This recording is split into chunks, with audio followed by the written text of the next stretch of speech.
बिस्मिल्लाहिर्रहमानिर्रहीम, अस्सलाम वालेकुम। आज अक्टूबर की 16 तारीख है और आप लोगों के बहुत सारे क्वेश्चंस होते हैं टनल के स्ट्रक्चर के बारे में कि इसकी कॉस्ट क्या होती है। तो आम तौर पे टनल के जो स्ट्रक्चर होते हैं वो दो तरह के होते हैं, एक पाइप का होता है और एक बांस का होता है। तो मैं आज की वीडियो के अंदर आपको पाइप के टनल के जितने भी अखराजात होते हैं, करंट प्राइसेस क्या चल रही हैं 2022 के अंदर, आपको एक रफ़ एस्टिमेट दे दूंगा जिससे आपको अंदाज़ा होगा कि आपने अगर 1 एकड़ के ऊपर जाना है तो उसके लिए आपको कौन कौन सी चीज़ें चाहिए। इसके बाद बांस का टनल होता है जिसकी कॉस्ट इसकी निस्बत काफ़ी ज़्यादा कम होती है, उसकी अलग से एक वीडियो आएगी। तो आज की इस वीडियो के अंदर हम डिस्कस करेंगे इसके स्ट्रक्चर के बारे में, इसकी टाइमिंग के बारे में, आप लोग इसको कब लगा सकते हैं और इसके क्या फ़ायदे आपको मिल सकते हैं। टनल फार्मिंग जो है एक बहुत ही वसी लाइन बन जाती है एग्रीकल्चर फार्मिंग के अंदर। किसी ने भी अगर एडवांस अपने फार्मिंग को करना हो तो उसको टनल फार्मिंग की तरफ आना बहुत ज़्यादा ज़रूरी है। टनल फार्मिंग में लगी हुई सब्जियां देख के दिल बहुत खुश होता है, लेकिन जब आप इसकी कॉस्ट सुनते हैं तो सबसे पहले इंसान सोचता है कि यार मैं इतने पैसे लगा रहा हूँ, क्या मुझे ये रिटर्न मिलेगा भी या नहीं मिलेगा, या जो पैसे मैंने लगा दिए वो ज़ाया हो जाएंगे। तो इसके अंदर एक बेसिक बात आप याद रखें कि जो भी टनल का स्ट्रक्चर है वो आपका एक एसेट है, आपका एक असासा है। आपको टनल फार्मिंग पसंद नहीं आती, किसी मजबूरी की वजह से आप इसको सेल करना चाहते हैं, तो ये सिर्फ 25% अपनी वैल्यू को डाउन करके आप इसको कहीं पे भी सेल कर सकते हैं। ये पाइप है, बड़े आराम से सेल हो जाता है। सरिया है, बड़े आराम से सेल हो जाता है। एंटी इंसेक्ट नेट है, बहुत ही आराम से सेल हो जाता है। और बाकी ये जो क्रॉप नेट वगैरह जिसके ऊपर ये जितनी भी क्रॉप चढ़ी हुई है, इसकी कॉस्ट इतनी ज़्यादा होती नहीं है। वायर जो है इसकी कॉस्ट इतनी ज़्यादा होती नहीं है कि आपको कोई बहुत ज़्यादा लॉस हो। हाँ, अगर आपका इसके अंदर बहुत अच्छी कामयाबी आपको मिल जाती है तो पहले साल के अंदर अंदर स्ट्रक्चर आपकी जो कॉस्ट है वो कवर कर देता है और अगले 20 से 25 साल आप इससे फ़ायदा उठा सकते हैं। तो आप अगर कैलकुलेशन करें किसी भी बिज़नेस की तो आपको नज़र आएगा कि इसके अंदर की हुई इन्वेस्टमेंट बाकी किसी भी बिज़नेस से बहुत ज़्यादा सिक्योर है। पसंद आता है तो फ़ायदा बहुत ज़्यादा है, पसंद नहीं आता तो आप सेल करके अपना पैसा इसमें से वापस निकाल सकते हैं। तो अब हम आगे इसकी डिस्कशन करते हैं कि आपको इसके अंदर चीज़ें कौन कौन सी चाहिए। तो मेरे साथ साथ चलिए मैं आपको चीज़ें दिखाता भी जाता हूँ। खीरे की क्रॉप है और साथ साथ बताता भी जाता हूँ कि इसके अंदर कौन सी चीज़ कैसे लगी हुई है।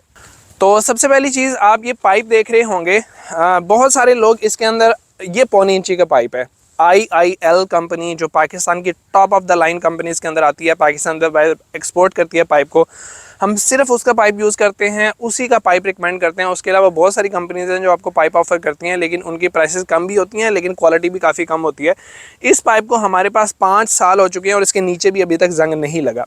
तो ये 1.25 इंची का पाइप है। इसके बेंडिंग इश्यूज़ बहुत कम होते हैं कि वज़न पड़ा और बेंड हो गया। बेहतरीन खड़ा हुआ पाइप, इसको कोई प्रॉब्लम नहीं होता। 1.25 इंची का पाइप आप यूज़ करें, लेकिन अगर आप बचत करना चाहते हैं तो फिर आप एक पाइप 1.25 इंची का यूज़ करें और उसके साथ 2 पाइप आधी इंची के यूज़ करें। उसके बाद फिर एक पाइप 1.25 इंची का, फिर 2 पाइप आधी इंची के आप यूज़ कर सकते हैं। इस पाइप की प्राइस इस वक्त, इसमें 3 से 4 कैटेगरीज होती हैं IIL कंपनी की। 2000 से लेके 3000 रुपये तक एक पाइप आपको मार्केट के अंदर मिल रहा है और तकरीबन आपको एकड़ के अंदर 260 से 280 पाइप चाहिए होते हैं। यहाँ पे पाइप की बात ख़त्म हो गई। अब इस पाइप को जब आपने खड़ा करना होता है तो इसको ऐसे ही ज़मीन के ऊपर नहीं खड़ा किया जा सकता, उसके लिए आपको सरिये की ज़रूरत होती है। मैं नीचे आपको दिखाता हूँ, ये सरिया ज़मीन के अंदर है और 6 इंच जो है ये पाइप के अंदर है। 1.5 फुट ये सरिया ज़मीन के अंदर है, 6 इंच ये सरिया पाइप के अंदर है और ये इसके ऊपर वॉशल है ताकि पाइप जो है वो ज़मीन के साथ टच ना करे, ताकि पाइप को जंग ना लगे। अब ये जो 1.25 इंची का पाइप है इसके अंदर 5 सूतर मोटा सरिया आप इस्तेमाल करेंगे 2 फुट का, और अगर आपका आधी इंची का है तो उसके अंदर फिर आप 4 सूतर का सरिया जो सा वो यूज़ कर सकते हैं। सरिया जो है वो आपको समझ लें कि अगर 5 सूतर का आप यूज़ कर रहे हैं तो 300 रुपये का एक सरिया आपको पड़ जाता है तकरीबन, वॉशल वगैरह वेल्ड करके सारा। इससे कम भी पड़ सकता है, अगर आप कम में चल जाएँ 200 का भी पड़ सकता है, 250 का भी पड़ सकता है। और हर पाइप के साथ अगर 260 पाइप हैं तो 520 सरिये आपको चाहिए होंगे। अगर 280 पाइप हैं तो 560 सरिये आपको 1 एकड़ टनल के लिए चाहिए होंगे। अगली चीज़ जो इसके अंदर आ जाती है, ये अच्छा, ये जो स्ट्रक्चर की कॉस्ट है ना, ये सबसे ज़्यादा है और इसी की लाइफ होती है 20 से 25 साल। इसके बाद जो सी चीज़ें हैं जिसमें ये जाल आ जाता है, ये अगर आपने पूरे एकड़ के अंदर आपके 6 लाइनें लग रही हैं, जैसे 1 2 3 4 5 6 लाइनें आपकी लग रही हैं, तो मेरा ख्याल है 20 से 25 हज़ार रुपये का जाल आपका एकड़ में लग जाता है। अगली चीज़ आ जाती है ये वायर, इसको पोली वायर बोला जाता है। ये 2 mm या 2.1 mm की होती है। इसका मकसद ये होता है कि जो वज़न है, जाल के ऊपर जो वज़न पड़ा हुआ है, इसने जाल को मजबूती से पकड़ के रखना है। इसका तकरीबन ख़र्चा जो है वो भी आप समझ लें कि 15 से 20 हज़ार रुपये के अराउंड होता है 1 एकड़ का। उसके अलावा अगली चीज़ आ जाती है ये एंटी इंसेक्ट नेट या फिर आपका शॉपर। एंटी इंसेक्ट नेट जो है वो गर्मियों की टनल फार्मिंग के अंदर यूज़ किया जाता है। उसके अंदर भी मैंने 2 ऑप्शंस आपको बताए थे कि आप टिश्यू भी यूज़ कर सकते हैं, आप एंटी इंसेक्ट नेट भी यूज़ कर सकते हैं। इन दोनों में क्या फ़र्क होता है उसकी वीडियो का लिंक ऊपर भी आ रहा होगा, और या फिर आप डिस्क्रिप्शन के अंदर जाएंगे तो वहाँ पे भी उसका लिंक मिल जाएगा कि इन दोनों के अंदर क्या फ़र्क है। कॉस्ट के अंदर तो बहुत फ़र्क है। हाँ, ये एंटी इंसेक्ट नेट 5.5 लाख के आसपास होता है और टिश्यू जो है वो एकड़ का 80 हज़ार रुपये के आसपास होता है। लेकिन सर्दियों के अंदर जब हम बात करते हैं तो हमें शॉपर चाहिए होता है। तो शॉपर जो है वो इस वक्त मेरा ख्याल है 460-470 रुपये किलो के आसपास है। इस हिसाब से हमारा 1 एकड़ के ऊपर जो शॉपर लगता है वो 80 से 90 हज़ार रुपये के करीब लग जाता है। ये वो टोटल कॉस्ट है जो आपकी स्ट्रक्चर की कॉस्ट है। इसके अंदर अगर आप खीरा लगाते हैं तो जाल और वायर की कॉस्ट ऐड हो जाती है, जो कि तकरीबन दोनों के मिला के 40 हज़ार के आसपास है। लेकिन अगर आप इसके अंदर टमाटर लगाते हैं तो उसके अंदर ये जाल नहीं लगता, उसके अंदर धागा लगता है। उसकी कॉस्ट जाल की कॉस्ट के बराबर ही होती है, इससे कम या इससे ज़्यादा थोड़ी बहुत ज़्यादा फ़र्क नहीं होगा। इसके बाद इसके अंदर शिमला मिर्च और सब्ज़ मिर्च भी लगाई जाती है। तो शिमला मिर्च और सब्ज़ मिर्च के अंदर आपका जो 50 हज़ार रुपया है जो इनके ऊपर लगना था वो सारे का सारा आपका ख़त्म हो जाता है। आपको सिर्फ शॉपर चाहिए और आपको सिर्फ ये पाइप का स्ट्रक्चर चाहिए। इसके अलावा तीसरी चीज़ आपको नहीं चाहिए होती। अब अगली चीज़ आ जाती है इनकी सीड्स की प्राइसेस। तो याद रखें कि टनल फार्मिंग के अंदर सबसे ज़्यादा प्रोडक्शन देने वाली क्रॉप जो होती है वो खीरा होता है। सबसे जल्दी प्रोडक्शन पे आता है, सबसे ज़्यादा प्रोडक्शन देता है। टमाटर भी बहुत ज़्यादा प्रोडक्शन देता है, लेकिन वो प्रोडक्शन पर आने में 4.5 महीने, तकरीबन 4 से 4.5 महीने ले जाता है। जबकि ये जो खीरा है इसको लगे हुए अभी तकरीबन 35 से 36 दिन हुए हैं और हम इसकी पिकिंग ले रहे हैं। सीड से लगाएंगे तो 35 दिन के अंदर ये अपनी पिकिंग दे देता है, मतलब रिटर्न जो है वो आपको बहुत जल्दी मिलना शुरू हो जाता है। तो सबसे ज़्यादा प्रोडक्शन होती है खीरे की, लेकिन इसका बीज भी सबसे महंगा होता है। डिफरेंट वैरायटीज़ हैं। तकरीबन 80 हज़ार रुपये का 1 एकड़ का बीज आता है।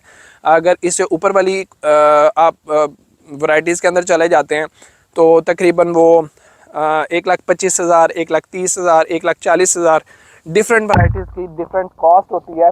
फिर ये भी डिपेंड करता है कि आप 4 लाइनें एक टनल के अंदर लगा रहे हैं या 6 लगा रहे हैं। हमने 6 लगाई हैं तो हमारा बीज जो सा है वो ज़्यादा लग रहा है। इसके अंदर केयर जो है वो टमाटर और खीरे के अंदर बहुत ज़्यादा है, लेकिन जो शिमला मिर्च और सब्ज़ मिर्च है उसके अंदर इसकी टनल फार्मिंग के अंदर जो केयर है वो बहुत कम करनी पड़ती है। एक चीज़ जो और स्ट्रक्चर के अंदर आ जाती है, लेकिन वो शदीद सर्दी के अंदर हम यूज़ करते हैं कि ब्लैक मल्चिंग शॉपर जो नीचे बिछाया जाता है। क्योंकि हमने इसको सितंबर के अंदर लगाया था तो सितंबर काश के अंदर शॉपर नहीं यूज़ किया जाता, गोलियाँ कराई जाती हैं।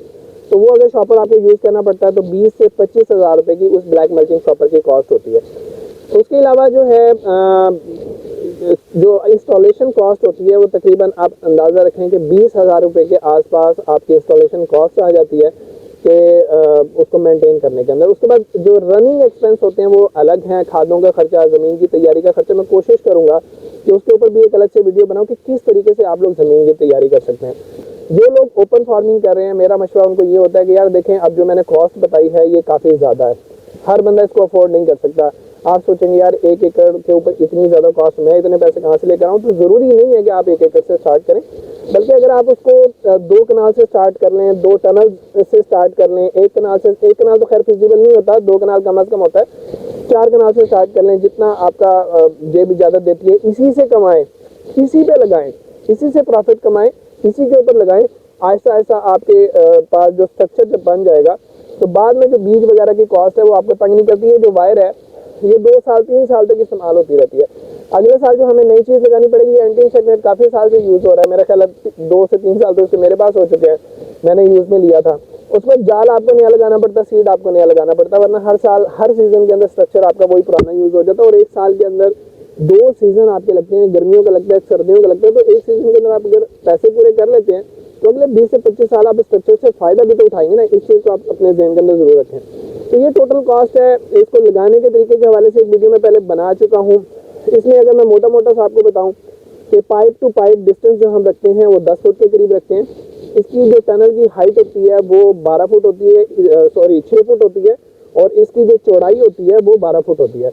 इसके अंदर 3 बेड्स आपके पूरे आते हैं। हर बेड की दोनों साइडों के ऊपर आप क्रॉप लगा सकते हैं। तो इस हिसाब से एक टनल के अंदर 6 लाइनें आप किसी भी क्रॉप की एडजस्ट करेंगे। बाकी टनल फार्मिंग का एक उसूल याद रखें कि इसके अंदर जो काम आज होना है उसको आज ही कंप्लीट करना पड़ेगा। इसमें ऐसा नहीं कर सकते कि आज का काम आप कल पे टाल दें। प्लांट्स की ग्रोथ बहुत ज़्यादा तेज़ होती है। ऐसे में अगर आप एक काम को 2 दिन या 3 दिन लेट कर देते हैं तो जो काम 2 बंदों ने करना था वो 5 से 6 बंदों को करना पड़ता है, जिसकी वजह से इसकी कॉस्ट बहुत ऊपर चली जाती है। तो ये तो थी कि टनल के स्ट्रक्चर के बारे में वीडियो के आजकल इसकी क्या कॉस्ट चल रही है। इसके बारे में अगर कोई सवाल है तो कमेंट के अंदर आप पूछ सकते हैं। मज़हर अली को इजाज़त दीजिए।